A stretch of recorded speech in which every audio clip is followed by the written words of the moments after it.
Salut! Bienvenue dans la deuxième partie de cette vidéo. Dans la première partie, j'ai fabriqué deux couteaux de bushcraft et dans celle-ci, on va fabriquer l'étui qui va tenir ces deux couteaux et je vais essayer d'intégrer un fire steel dessus. Hop, donc voilà à quoi devrait ressembler l'étui.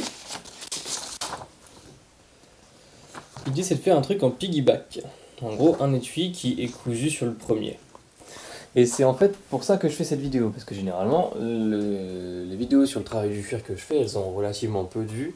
Mais à chaque fois que j'ai voulu essayer de trouver des informations sur ce type d'étui, impossible. Sur YouTube, il y a très peu de vidéos, et il me semble qu'il n'y a pas de vidéos en français sur la fabrication de ce type d'étui.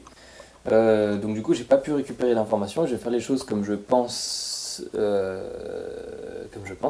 sans savoir si je le fais vraiment bien. Au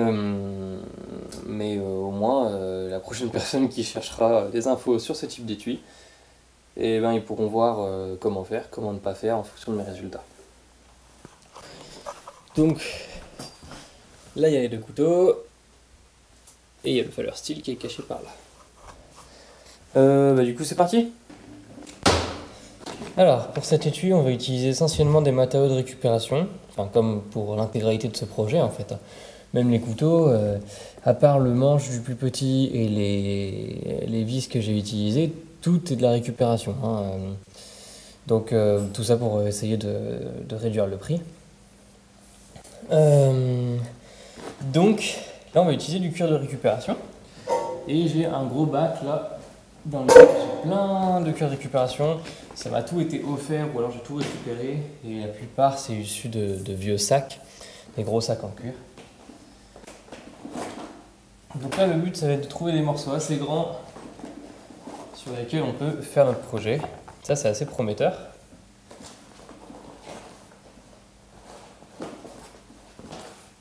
Hop. Voilà, donc tout ça c'est du cuir assez épais, c'est du tannage végétal.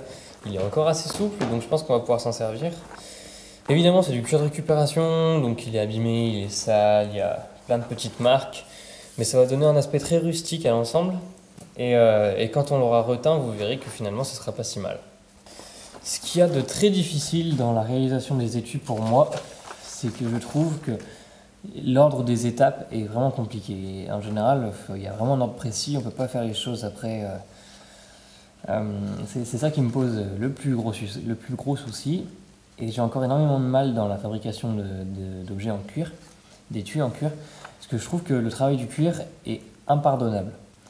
C'est-à-dire que, en général, si vous faites une erreur à une étape, c'est très compliqué de la cacher ou de la rattraper. Et en général, elle va se voir sur le produit final. Donc c'est quelque chose de stressant, réellement. Donc on va bien voir. Je vais essayer de faire de mon mieux et on verra bien. Pour tracer les formes que je dois découper, j'utilise soit un crayon de papier, j'évite d'utiliser des feutres parce qu'en général ça teint le cuir et après c'est chiant. Ou alors j'utilise ça. Alors je sais pas à quoi ça sert, je crois que ça s'appelle un stylet mais j'en suis pas sûr. C'est des petits... à l'autre bout il y a une cuillère et c'est ce que j'ai acheté pour faire mon repoussage. Et c'était un kit de 3, il y a d'autres petits éléments. Donc normalement la pointe est assez fine en fait pour pouvoir marquer le cuir correctement. Hop. Donc là, on décalque. Donc là, il faut faire attention à l'ordre dans lequel on procède. Parce que là, en fait, je vais m'attaquer au plus petit étui en premier. Sauf que sur mon dessin, il est à l'intérieur des autres parties. Donc il faut que je découpe le dessin. Donc avant de faire ça, il va falloir que je découpe la grande partie, puis que je découpe ça. Comme ça, je vais avoir la partie en face, et après que je découpe ça. Faites vraiment attention au sens dans lequel vous posez les choses. Faites bien attention à ce que l'extérieur de votre cuir, vous preniez le bon côté. Alors pour la découpe, j'utilise rien de très compliqué. Je prends un cutter tout ce qu'il y a de plus banal.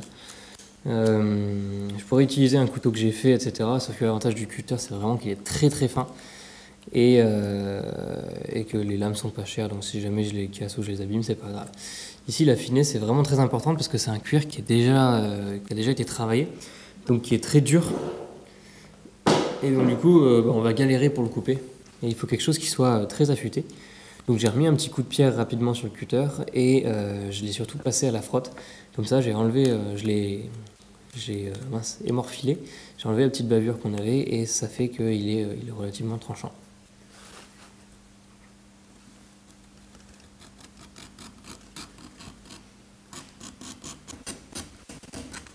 Voilà. Vous voyez, je galère un peu pour couper tout ça. Voilà, donc là j'ai toutes mes pièces extérieures, on va dire. Il va me rester à découper mes martyrs et ma pièce qui va aller là pour pouvoir tenir la ceinture. Maintenant, on va en profiter pour finir le devant là, parce qu'une fois que ce sera collé et cousu, ça va être très compliqué à atteindre. Alors, on va passer un coup d'abacar sur le devant là. Voilà. Ça va nous permettre de casser l'angle. Là, on n'est pas obligé de s'attaquer sur les côtés parce qu'il va y avoir les martyrs, donc on peut prendre un petit peu de marge. Voilà, on laisse un peu. Et on va arrondir tout ça avec du papier de verre. Maintenant, on va utiliser ces outils. Je crois que ça s'appelle un brunissoir, mais j'en suis pas sûr. Et on va teindre la tranche là. Et ensuite, on va frotter. Pour les cures de récupération, j'ai une teinture spéciale, c'est moi qui me la suis faite. C'est un espèce de violet foncé parce que ça reprend en fait la teinture qu'il y a déjà là. Et on vient juste mettre sur la tranche comme ça.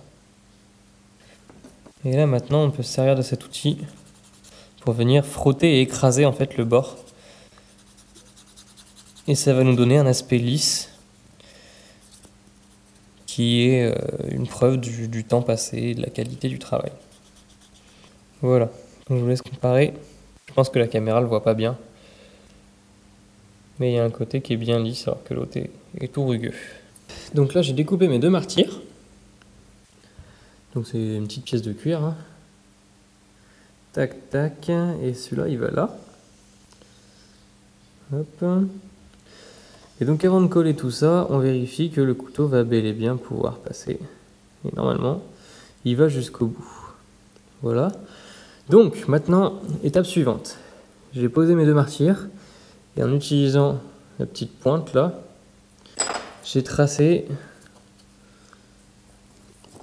l'emplacement de mes martyrs à l'intérieur. Comme ça, je vais savoir où mettre de la colle. Et autre chose, il va falloir qu'on augmente l'adhérence parce que là la colle, même si elle est entre guillemets temporaire, le mieux c'est qu'elle tienne le mieux possible. Et là comme c'est tout lisse, ça va pas bien tenir. Là c'est rugueux et plucheux, donc ça va bien tenir, mais ici ça va pas bien tenir. Donc vous avez le choix, soit vous utilisez du papier de verre. Moi ce que je fais, c'est je fais plein de petites entailles comme ça. Comme ça me fait plein de petites crevasses et la colle va bien accrocher. Voilà, donc pour la colle, vous avez le choix d'utilisation. Moi, j'utilise de la néoprène. La colle à bois, ça marche pas mal. Et il y a une autre colle dont j'ai perdu le nom, que Eric Duncan présente dans sa vidéo je crois bien que c'est la vidéo sur les incrustations, qui est moins toxique que la néoprène et apparemment tout aussi efficace. Il faut encore que je me renseigne sur le sujet. Donc la colle, faut être assez généreux, hein. Ça coûte pas très cher, donc autant s'assurer que ça tienne bien. C'est sec ou presque sec, hein, ça va le faire. Donc on va pouvoir coller. Hop. On va pouvoir finir en fait le collage et pour ça il faut une petite pression, donc moi je mets des coups de marteau.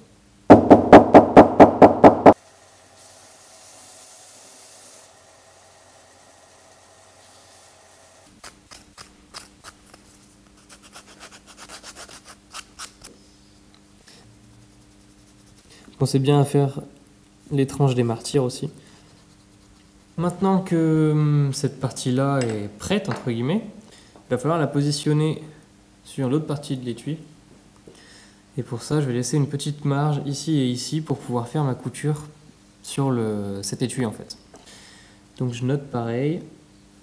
Je sais que mes martyrs commencent là et là. Donc là, je peux faire en gros 1 cm. Et je sais que si je colle ici, je serai sur mon martyr.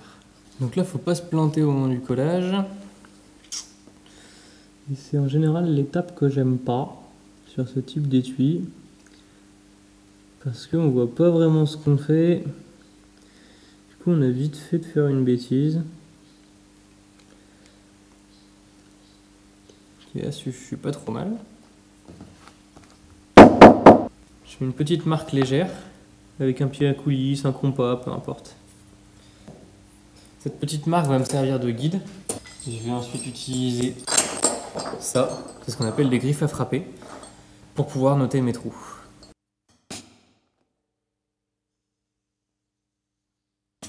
Voilà le moment où il va falloir percer les trous. Traditionnellement, on fait ça avec ce qu'on appelle une alène, c'est une sorte de grande aiguille qui est montée sur un manche. Mais vu l'épaisseur du cuir et vu qu'il est très dur, ça va être impossible. Alors moi je fais ça à la perceuse à colonne. Pendant un temps j'utilisais des petits forets, un foret de 2 mm.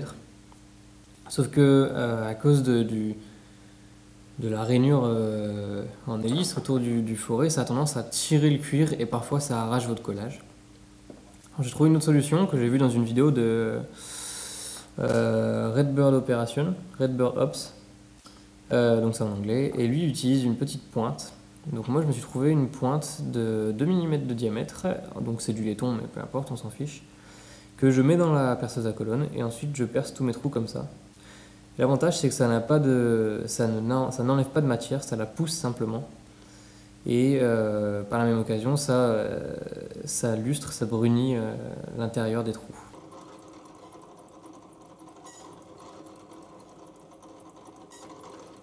Alors pour la couture, j'ai acheté il n'y a pas longtemps plein de fils de couture, un gros paquet comme ça. Le but étant d'avoir toute une variété de couleurs, parce que j'aime beaucoup accorder la couleur de mon fil à celle du manche. Étant donné que par exemple ici on n'a pas vraiment le choix sur la couleur du cuir, du coup pour moi garder une petite touche qui rappelle celle du manche c'est une bonne idée. Donc là je vais essayer de trouver une couleur de fil qui se rapproche du rouge qu'on a sur le manche et je pense que ça c'est pas mal. Je vais pas vraiment vous montrer l'étape de couture parce que c'est une étape qui est pas très intéressante, qui est pas très compliquée à faire. Et encore une fois, Monsieur Duncan sur sa chaîne a un très bon tutoriel sur la couture en poinçellier. Et il vous expliquera et vous montrera ça bien mieux que moi. Donc je vous laisse aller voir ça.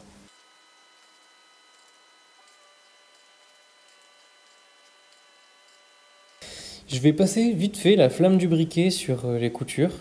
Je ne sais pas si ça sert à quelque chose, mais j'ai dans l'idée que comme c'est du fil ciré, ça va fondre la cire et ça va former une sorte de petite coque autour du fil.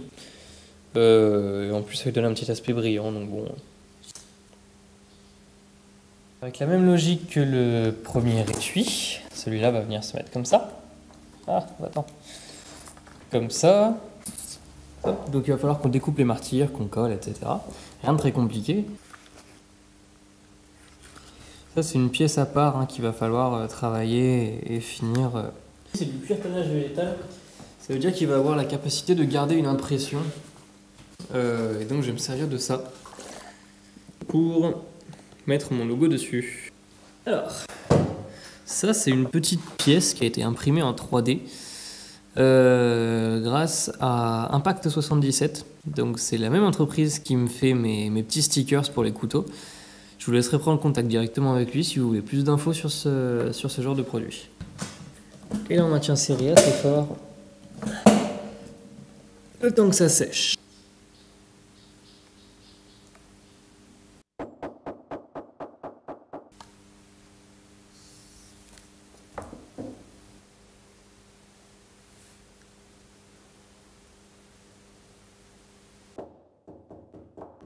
Je suis débile. Je suis débile. Normalement, j'étais censé faire un petit passant pour venir mettre le fire steel là. Et j'ai oublié. Donc, j'ai trouvé une autre solution. Je vais venir coller ça comme ça. Tac, tac, sur le côté. Ce sera un peu moins joli, mais bon. C'est mieux que rien, on va dire. Ouais, bon. Je vais préparer cette petite pièce.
Voilà, le projet complet est terminé.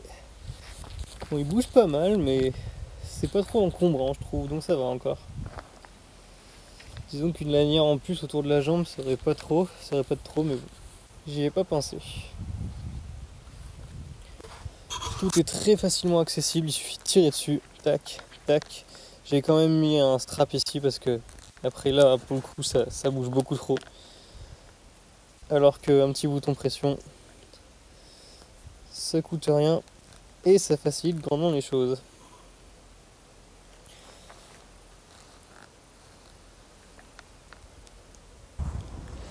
Et donc voilà, le projet est terminé. Globalement, je suis très content de ce que j'ai fait, même s'il y a des points à améliorer. Premier point à améliorer sur l'étui, c'est ça. Ce qui tient le Firesteel, j'ai oublié, tout simplement, tout bêtement. Bon, j'ai réussi à rattraper le coup, mais c'est pas très joli. Bon, par contre, ça le tient bien. Là, en pression, il n'y a aucun souci. En espérant que le cuir travaille pas trop, mais ça le tient bien comme il faut. Deuxième point à améliorer, évidemment, c'était le cuir, mais c'est pas vraiment à améliorer dans le sens où j'ai voulu utiliser du cuir de récupération et je savais qu'il y aurait plein de petites... il est rayé, il est taché, il y a des petites coupures un peu partout. Là, c'était vraiment pour réduire le coût du projet. Et finalement, étant donné que c'est un set bushcraft et tout, c'est assez rustique, robuste, ça reste dans le thème, on va dire. Je suis content de ma petite marque ici. Bon, après évidemment c'est du cuir qui est pas idéal pour le repoussage, donc ça se voit pas énormément, mais ça reste discret et je suis content. J'ai eu du mal à mettre le petit couteau parce que c'est le cuir de récupération qui est très rigide, donc c'était difficile de l'enfoncer, mais là il est bien en place, il bouge pas du tout.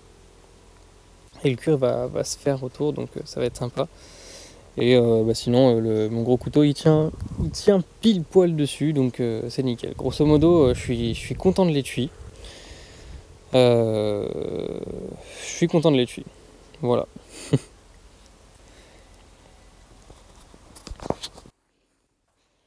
On va s'intéresser à chacune des pièces, une par une, parce qu'au final, il y a quand même 2 couteaux là-dedans. Ça, c'est le plus petit, avec un manche probablement en cocobolo, mais j'en suis pas certain. Je suis content de ce couteau, j'ai pas grand chose à dire de plus, il est léger, il est fin, il va être parfait pour toutes les petites tâches. Et j'ai une finition à l'acide assez rustique dessus que j'aime bien, donc je suis content de ce couteau et ça va être un petit compagnon sympathique. Le Firesteel, j'ai pas grand chose à dire dessus parce que je l'ai fait il y a longtemps, j'avais juste acheté la partie métal. Et donc j'ai posé un manche dessus, donc c'est un mélange de résine, de bois et ça doit être du palmier ou un truc du genre. Pas grand chose à dire dessus si ce n'est que j'ai fait le manche. Voilà. Et donc voilà la pièce maîtresse du projet, la pièce la plus challengeante. Très très contente de ce couteau. Le manche en corian est génial, ma petite texture là ça permet vraiment de donner pas mal d'accroche et puis ça donne presque un petit côté comme les couteaux industriels là, où il y a un petit revêtement caoutchouc. Je suis vraiment content. Pareil, là le dos est cranté donc ça bouge pas du tout. Mon passage à l'acide m'a fait révéler pas mal de motifs qui étaient dans l'acier, surtout au niveau du ricasso, là, le départ des moutures. On a des lignes qui vont dans un peu tous les sens. Et non, c'est pas dû à mon polissage parce que mon polissage c'est les lignes plus profondes qu'on voit ici.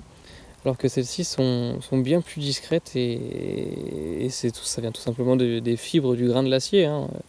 Quand on laisse le couteau longtemps dans l'acide, ça le mange suffisamment pour faire apparaître ça. On devine une sorte de ligne de trempe. Bon, on la voit des deux côtés, mais on la voit pas bien. Ça n'a pas vraiment été révélé par l'acide, enfin si, mais c'est pas assez marqué, donc je sais pas si c'est une vraie ligne de trempe ou je sais pas trop. Mais en tout cas, c'est trempé et c'est bien dur. Aucun souci là-dessus. Voilà, donc le manche est démontable, pas de souci, comme ça on n'a pas de questions à se poser, il n'y a pas de colle, donc ça peut pas nous lâcher. Les vis, c'est vissé à fond et c'est maintenu par du frein filé, donc pareil ça bougera pas et si jamais il suffit de démonter, remettre un coup de frein filé, c'est bon. Petite lanière en cuir, pas sûr que ça fasse très longtemps parce que ça m'a pas l'air d'être super costaud, mais au pire, la paracorde ou un truc du genre, ça se trouve très facilement. La petite bille, c'est surtout parce que j'avais du bois qui traînait et que je voulais pas acheter. Et y a ce petit anneau là que j'ai pas pu polir, mais bon, c'est pas dramatique. C'est un point à améliorer auquel je réfléchirai pour les prochaines fois. Voilà, donc c'est la fin de la vidéo. Je vais vous laisser avec le diaporama de fin qui va vous présenter les couteaux et l'étui. Et j'espère que tout ça vous aura plu. Moi, je me suis beaucoup amusé à faire tout ça.